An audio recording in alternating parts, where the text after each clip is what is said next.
코로나19 신규 환자가 엿새째 100명대를 기록하고 있는 가운데 소모임과 직장, 종교시설 등에서 산발적인 감염이 계속되고 있습니다. 사회적 거리두기 강화 이후 야외로 사람들이 몰리는 풍선 효과가 잇따르면서 서울시는 오늘 오후 2시부터 주요 한강공원 내 밀집 지역에 대한 출입 통제에 나섰습니다. 이런 가운데 방역당국이 이달 중으로 코로나19 항체 치료제를 대량 생산할 계획이란 언급을 내놨는데요. 어떤 의미인지 신상엽 감염내과 전문의 유재복 해설위원과 함께 살펴보겠습니다. 두 분 어서 오세요. 네, 안녕하세요. 네. 오늘 방역당국이 브리핑에서요, 이 치료제 관련 개발 상황을 발표를 했는데 네. 여기 보면 뭐 항체 치료제, 혈장 치료제, 임상 시험 잘 되고 있다 이런 발표 내용이었어요. 좀 정리 좀 해주시죠. 임상 시험은 잘 되고 있고요. 예. 그런데 이제 지금 이제 사람들이 많이 놀란 거는 이달 안에 항체 치료제가 상업적으로 대량 생산된다 이렇게 이제 발표를 했는데 네. 그게 이제 해석에 약간의 오해가 있습니다. 그래서 좀 의학적인 문제는 우리 신 박사님이 좀 도와주시면 될 것 같고요. 네. 그러니까 항체 치료제가 현재 1상이 끝났고요. 2상과 3상 이게 3상까지 하고 이제 네. 일반인들에게 이제 투여가 되는 걸로 예. 다 알고 계시니까요. 2, 3상을 심사하고 있습니다. 그러니까 2상과 3상이 아마 같이 진행되는 모양이고요. 예. 이제 승인이 되면 2, 3상을 준비하겠다는 거고요. 그리고 올해 안에 2, 3상과 3상의 결과가 만족스러우면 식약처에 긴급 사용 승인 신청 정도를 하겠다는 게 이 업체의 입장입니다. 그런데 왜 상업적 대량 생산 얘기를 했냐면 예. 이달 안에 사용할 수 있는 제재는 만들어서 비축해 놓겠다 이런 뜻입니다. 예. 그러니까 2상, 3상이 끝나고 그 결과가 만족스러워서 올해 안에 식약처에서 긴급 사용 승인이 나면 내년 초쯤에는 일반인들이 투여받을 수 있다. 이런 의미입니다. 예. 그런데 이제 약간 오해가 된 것은 이제 9월에 대량 생산을 한다니까 이제 9월이면 우리가 치료제를 맞을 수 있구나 이렇게 생각하시는데 예. 그것은 아니라는 점을 좀 말씀드리고요. 네. 그다음에 이제 혈장 치료제는 이 시간을 통해서 몇 번 전해드리는 게 있는데 왜 완치된 분들의 혈액을 막 구했잖아요. 예. 그게 바로 이 혈장 치료제를 만들기 위한 거거든요. 그러니까 그 완치된 사람의 혈액을 많이 모아서 그 가운데서 이제 혈장을 추출해내 가지고 치료제를 만드는 건데요. 네. 이것도 지난달 20일에 임상 2상 승인이 났으니까 지금 이제 시험 중입니다. 임상 2상 시험 중이니까 3상 거쳐서 대중적으로 사용할 수 있는 것은 역시 내년이나 돼야 가능하다. 그러니까 이제 막 치료제를 맞을 수 있는 것은 아니다. 현재는 이렇게 정도가 정리가 되고 있습니다. 네. 일단은 당장에 시중에 나온다는 의미가 아니다. 이렇게 그것은 아닙니다. 네, 정리를 해주신 것으로 이해를 하겠습니다. 그런데요, 그 전문의님, 항체 치료제, 혈장 치료제 좀 어렵습니다. 이 부분 좀 풀어주시죠. 이거 좀 정리를 해드리겠습니다. 이제 혈장 치료가 있고요. 네. 혈장 치료제가 있고 항체 치료제가 있습니다. 예. 세 가지를 잘 이제 구분을 하셔야 예. 됩니다. 혈장 치료는 이미 우리가 이제 몇 번 했었던 적이 있죠. 이제 그 확진되고 이제 회복한 사람의 혈장을 중증 환자한테다 말 그대로 피해서 혈구를 걸러내고 혈장 자체를 주입을 해서 몇몇 대학병원에서 시도를 했고 뭐 어느 정도 좀 긍정적인 효과를 본 적이 있습니다. 그러니까 이거는 이제 그 환자한테서 그냥 혈장을 집어넣다 보면 그 안에는 우리 몸에 뭐 유익한 뭐 혈장들도 뭐 항체도 있지만 이런저런 이물질들이 들어갈 수 있기 때문에 사실 어느 정도의 위험을 감수하고 하는 거거든요. 예. 근데 아시겠지만 이제 이 그 바이러스라는 게 그 무력화되기 위해서는 이제 중화 항체라는 게 필요합니다. 이제 코로나 19는 이제 그 바이러스는 바깥에 이제 그 스파이크 단백질이라는 것이 열쇠고 이제 그런 이제 우리 몸에 이제 ACE 이니비터라는 그 자물쇠의 세포 안에 있는 것들이 이제 결합해 갖고 들어가게 되는데 이 열쇠 부분을 갖다가 항체가 결합해 버리면 이제 열쇠가 무력화되면서 못 들어가게 되는 그 원리를 사용하는 거거든요. 그래서 혈장 치료는 기존에 이미 이제 시험적으로 사용해 왔던 거고요. 혈장 치료제는 뭐냐면 이제 회복된 사람의 혈장들을 잘 모아서 그 중에 이물질들을 다 걸러내고 가장 그 효과가 좋은 중화항체만 농축해가지고 투여를 하는 겁니다. 이제 훨씬 좀 더 안전할 수 있겠죠. 근데 그럼에도 불구하고 외부 사람의 이제 그런 혈장이 들어가는 거기 때문에 임상 시험을 해서 그게 사람한테서 부작용이 생기지 않는지를 확인하는 그런 시험들 1상, 2상, 3상이 진행이 돼야 되는데 지금 이건 2상 단계입니다. 1상은 면제가 됐고 2상 단계에 있고 3상까지 이제 곧 진행될 거고 이게 빠르면은 올해 안에 그 임상이 완료가 돼서 빠르면 이제 올해 말 내년 초에 투여가 될 수도 있겠다. 그러니까 항체 치료제가 같은 경우는 좀 어느 정도 속도가 좀 나 있는 상태고요. 예. 그러니까 혈장 치료제 같은 경우는 예. 속도가 나 있는 상태고요. 항체 치료제라는 건 뭐냐면 혈장은 사람의 그 회복 환자 혈장을 통해서 만들었다 그러면 항체 치료제는 외부에서 인위적으로 만드는 겁니다. 아. 인위적으로 외부에서 만들어 가지고 여러 가지의 이제 도움이 되는 항체들 중에 잘 선별을 해 가지고 외부에서 만들어 가지고 조합해서 집어넣는 거죠. 그러니까 사람 거를 정제해서 넣는 거는 그 혈장 치료제고 예. 외부에서 만들어 갖고 정제해서 넣는 건 이제 항체 치료제라고 볼 수 있는데 네. 이 항체 치료제는 지금 일상 연구가 이제 국내에선 진행이 됐고 뭐 영국에서 또 일상 시험이 진행이 되고 있는데 이 항체 치료제 같은 경우는 이제 보다 정제된 부분들이 있고 그렇기 때문에 이제 그 일상, 이상, 3상 거쳐서 어찌 보면 이제 그 효과가 있다 그러면 이제 내년 정도에는 이제 투여가 가능한데 이런 이제 다른 백신들에 비해서 이런 항체 치료제나 혈장 치료제 같은 경우는 어느 정도 그 지금에 돌고 있는 항체 효과만 입증이 된다라고 그랬을 때 부작용만 크게 나오지 않으면 빨리 사용할 수가 있기 때문에 네. 지금 정부 당국에서는 성공을 전제로 이미 미리 어느 정도 비축을 해놓겠다, 대량 생산을 해놓겠다라는 그런 이제 의미의 이제 발표를 한 거고 예. 어느 정도 이제 긍정적인 그런 임상 연구 그 결과들이 이제 나오고 있는 것 같거든요. 그래서 네네. 항체 치료제, 혈장 치료제 둘 다 이제 어느 정도 지금 가능성이 있는 상태고 혈장 치료제가 조금 더 빨리 이제 진행될 거고 항체 치료제는 이제 좀 이제 내년 정도나 돼야 이제 아마도 상용화가 가능하지 않을까 이제. 예. 예. 얼마 전에 러시아에서 바로 그 치료제니까 그 투입을 했다고 하는 건 그거는 이제 3상을 거치지 않은 겁니까?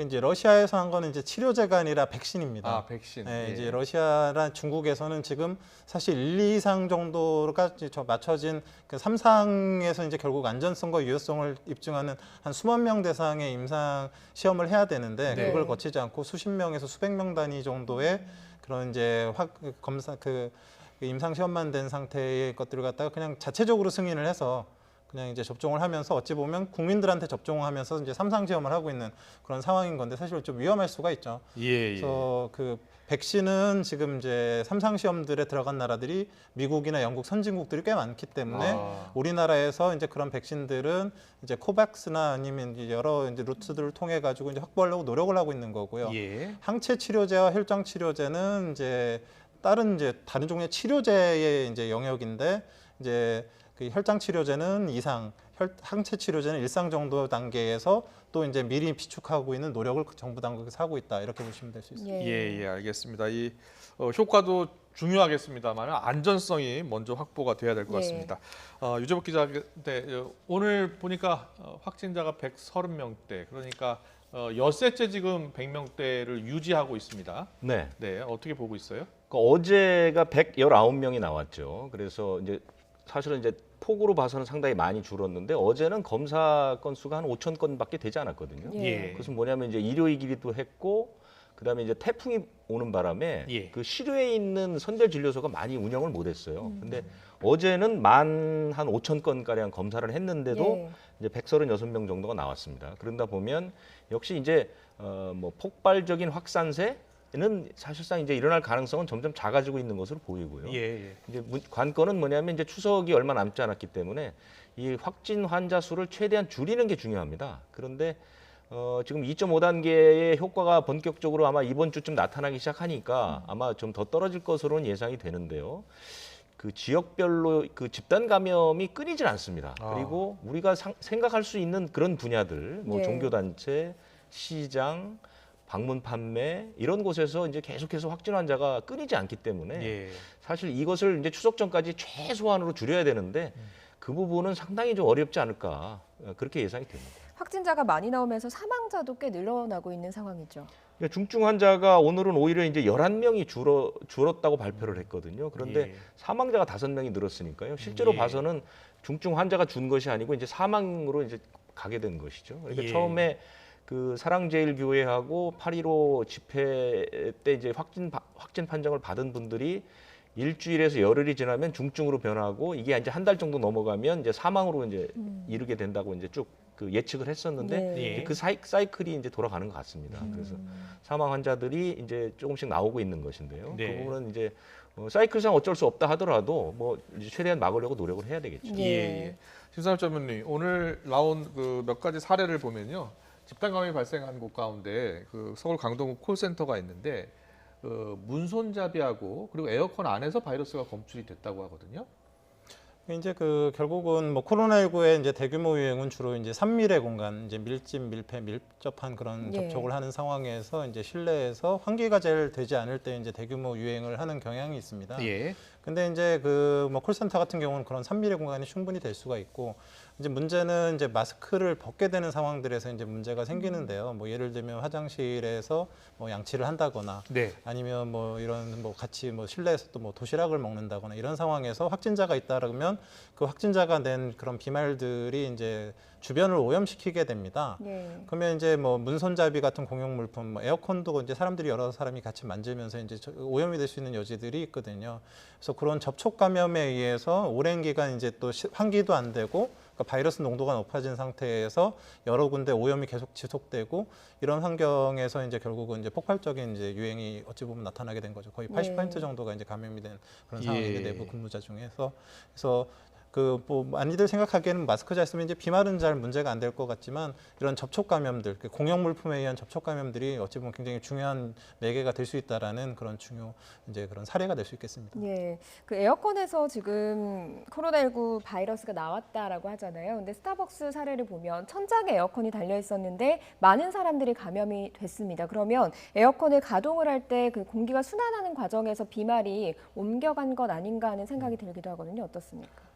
그 어느 정도 이제 에어컨 같은 공조 시스템, 뭐 선풍기든 에어컨이든 이제 비말은 그냥 사람이 기침한 그런 힘만 가지고는 1, 2m 이상 날아가지 못하지만 예. 그게 이제 바람을 불어주게 되면 더 멀리 날아날 수 있기 때문에 그러니까 이제 그런 공조 시스템이 있다라는 거는 비말의 그 위험 범위 그러니까 넓어진다는 의미거든요. 근데 이게 환기가 돼서 이런 것들을 잘 흩어내지 못하면 결국 그 위험 범위는 넓어지는데 계속 그 안에 쌓이면서 사실 더 많은 사람들이 더 잘 감염될 수 있는 그런 환경적인 요소가 되기 때문에 에어컨을 안 틀 수는 없겠지만 잘 적절하게 환기를 시켜주면서 또 마스크 잘 착용하고 손 잘 닦는 개인위생들 이런 기본적인 것들이 이렇게 완벽하게 갖춰지지 않으면 3mm 공간에서 언제든 이렇게 폭발적인 감염이 생길 수 있다는 좋은 예가 될 것 같습니다. 예, 예, 알겠습니다. 그리고 유재복 기자, 그동안 교회에서 많은 확진자가 나오지 않았습니까? 네. 그래서 이제 교회 같은 경우에는 지금 대면 예배를 금지했는데 다른 종교, 그러니까 카톨릭 그리고 법회, 불교 여기서 모임에서도 지금 확진자가 나오기 시작했어요. 시작했다고 보기는 어렵고 예. 그리고 종교 뭐 코로나19가 뭐 종교를 따지겠습니까? 예. 환경이 중요한 거죠. 그러니까 법회도 지금 보면 그 불교의 한 종파인데요. 네. 이 사람들이 이제 같이 법회를 보고 식사도 같이 하고 다과도 같이 나누고 그러니까 마스크 쓰지 않은 채 서로 접촉을 한 것이죠. 그래서 뭐 확진이 되는 건 뭐 외부에서 누군가 한 사람이 감염돼서 법회에 참석했다면 법회에서 이제 감염이 되는 것이죠. 네. 예, 예. 성당도 마찬가지입니다. 그 성당에서 그 미사를 이제 예. 진행할 때 예, 예. 누군가 감염된 사람이 들어가서 미사 과정에서 그 좁게 이제 접촉을 한다면 이제 감염될 수 있는 거거든요, 충분히. 예. 근데 지금까지는 이제 불교나 천주교는 이제 자진해서 비대면 예배를 다 진행을 예. 했고 예. 그 이제 법회 같은 것도 상당 기간 이제 중지하고 이런 식으로 이제 조금 선도적으로 비대면에 신경을 많이 썼던 것이죠. 그래서 예. 이제 감염이 안 된 것이지 뭐 종교 때문에 그런 것은 아니고요. 그래서 예. 이제 이렇게 감염자들이 나오게 되면 서울시가 이제 오늘 불교와 천주교에도 역시 이제 비대면 예배를 볼 수 있도록 예. 지금까지는 그 대상에서 제외가 됐었거든요. 왜냐하면 예. 확진자들이 안 나왔기 때문에. 그러니까 앞으로는 이제 그것도 정부 당국에 건의를 한다고 하니까요. 여기서 이제 확진자가 퍼지게 되면 법회나 미사도 기독교와 마찬가지로 비대면으로 하던가 뭐 이런 방식으로 이제 그 결정이 되겠죠. 아직은 네. 그렇게 아직은 들어오지 않았죠. 이제 예. 막 이제 확진자들이 나오기 시작한 거니까. 예. 네. 그리고요, 광주의 경우에는 사회적 거리두기 3단계에 준하는 행정명령을 발동을 하고 있습니다. 그런데 신규 확진자가 계속 줄지 않고 있거든요. 효과가 없다고 봐야 되는 겁니까? 그 어떻습니까? 광주는 지금 사실은 이제 광주도 3번의 그 집단 감염의 시기가 있었거든요. 예. 이제 첫 번째가 그 대구 신천지 때, 그다음에 이제 얼마 전에 수도권에서 출발한 그 방판이나 소규모 교회 모임이 이제 광주, 대전, 충남을 거쳐서 광주 내려가지 않았습니까? 예. 그때보다도 지금이 확진 환자가 훨씬 많습니다. 그러니까 지금 전체적으로 지금 광주에서 지금까지 발생한 환자가 452명인데 예. 236명이 지난달 12일 이후입니다. 그러니까 사실은 뭐 사랑제일교회나 8.15 집회하고 직접적인 연관이 없는 도시인데 이상하게 좀 많거든요. 예. 그리고 또 하나 이상한 것은 광주 전체 확진자의 55%가 북구에 집중돼 있습니다. 예. 그러니까 광주 북구에만 이렇게 확진 환자들이 많거든요. 이 부분에 대한 자세한 그 분석 연구 결과는 아직 나오지는 않았습니다. 그래서 그리고 이제 광주는 일찌감치 3단계 준하는 아주 그 고강도 정책을 쳤는데도 그게 크게 줄지 않고 예. 지금도 지금 큰 두 덩어리의 발생지가 있는데 하나는 그 성림 침례교회라는 교회고요. 또 하나는 그 시장 내에 있는 국밥집을 중심으로 해서 지금 이제 대규모 감염의 예. 조짐이 보이는데 특히 이 그 말바오 시장이라고요. 북구에 있는 말바오 시장에 있는 국밥집은 지난달 22일에 집효 환자가 방문해서 식사를 했는데 집효 환자와 함께 식사를 한 식당 주인 그리고 같은 탁자에서 식사한 사람, 옆 탁자에 식사한 사람, 다음 날 온 사람, 그다음에 그 사람들의 가족, 접촉자 이렇게 막 퍼지고 있고요. 예.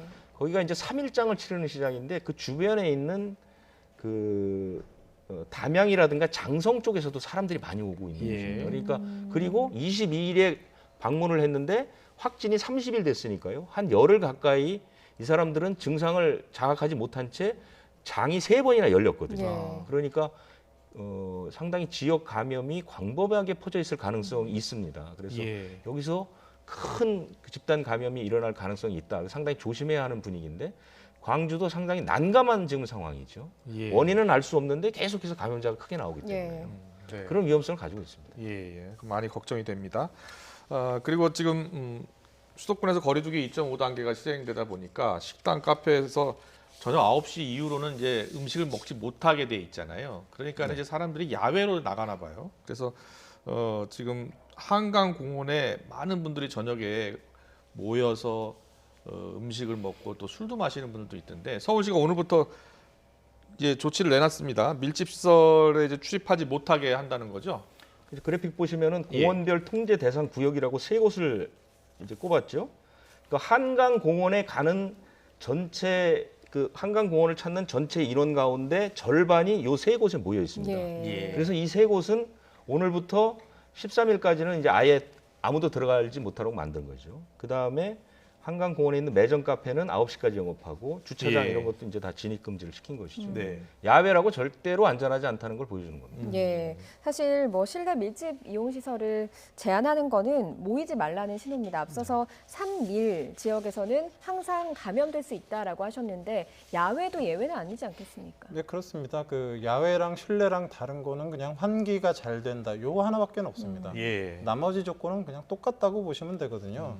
특히 이제 어떤 게 있냐면 야외에서 또 이런 그 공원이나 이런 데 가셨을 때 실외 운동기구나 예. 공용 시설들을 이제 사용하시는 경우가 많은데 야외에서는 또 마스크도 잘 안 끼시는 분들도 많거든요.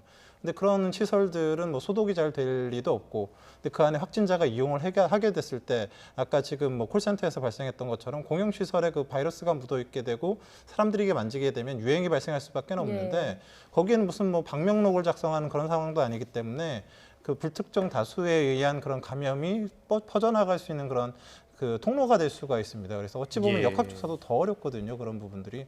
그래서 가능하다 그러면 야외에 나가셨을 때도 공용물품 같은 건 손을 대지 않으시는 게 좋을 것 같고 예. 충분한 사회적 거리두기 어려운 상황에서는 항상 마스크를 착용해 주시는 게 꼭 필요하다고 생각을 합니다. 예. 네네네. 그리고요, 오늘부터 지금 무료 독감 예방 접종이 시작이 됐어요. 그래서 좀 걱정스러운 것은 코로나19하고 독감 이제 증상이 비슷하지 않습니까? 그러다 보면 방역에 좀 혼선을 주지 않을까 걱정이거든요. 지금 굉장히 걱정되는 부분이 있습니다. 이제 코로나19랑 독감 이제 증상으로는 구분이 되지 않기 때문에 예. 어떻게든 이제 빨리 진단을 하고 이제 그 치료에 들어가야 되는데 문제는 이분들이 코로나19인지 독감인지 모르는 상황에서 병의원을 방문했을 때 그 환자가 코로나19인 경우 만약에 이제 그 의료기관이 폐쇄될 수도 있고 이런 상황들이 벌어질 거 아닙니까? 그러면 그 많은 그런 병원들에서 그 독감 환자 보다가 이제 그런 상황이 벌어지게 되면 의료 시스템에 큰 문제가 생깁니다. 그래서 정부에서는 1차적으로 일단 고위험군들을 중심으로 백신 접종을 이제 시키고 있습니다. 그러니까 독감 같은 경우는 백신 접종을 했을 때 뭐 상당수를 예방을 할 수가 있기 때문에 일단은 독감 환자를 최대한 줄이는 게 이제 1차적인 목표일 것 같고요.